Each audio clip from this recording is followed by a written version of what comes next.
Recent statistics have shown that male suicide within Cornwall and the Isles of Scilly is above the national average, the third highest within the UK.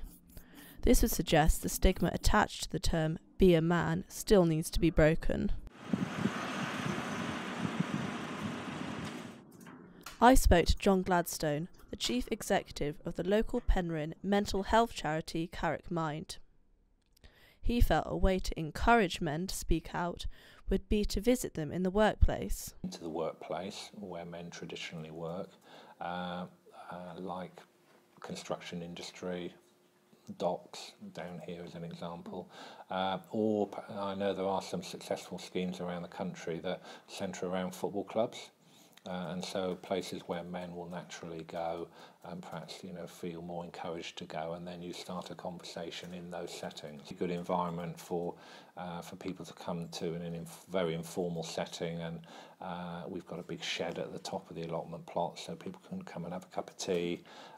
We've also noticed that a lot of the other allotment holders come around and chat to our allotment clients as well, so that's there's a real good community feel there, which I think is really helpful.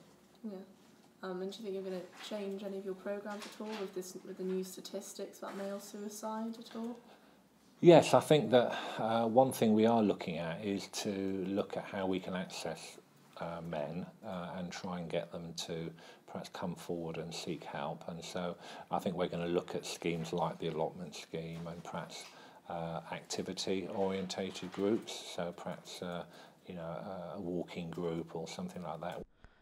Daniel Newman of the Sea Sanctuary, the coastal therapeutic organisation, similarly felt there are spaces which should be utilised as they allow men to relax, thus encouraging them to open up. Do meaningful activities, be away from everyday life, and certainly people feel more relaxed, and when people are more relaxed, they're more likely to open up.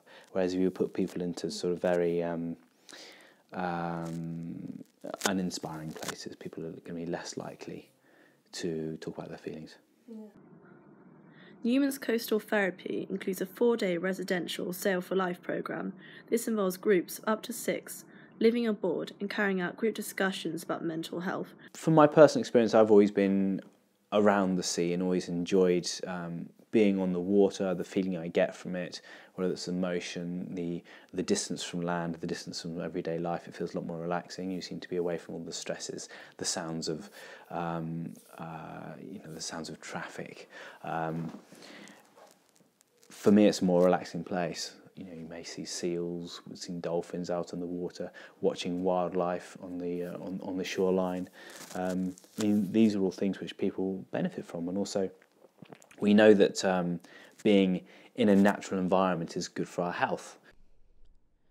It is clear to see the conversation of male suicide needs to shift spaces. Cornwall's local charities are doing their part in taking males away from everyday life into natural, wild environments, which subconsciously ease them to talk about this stigmatised issue.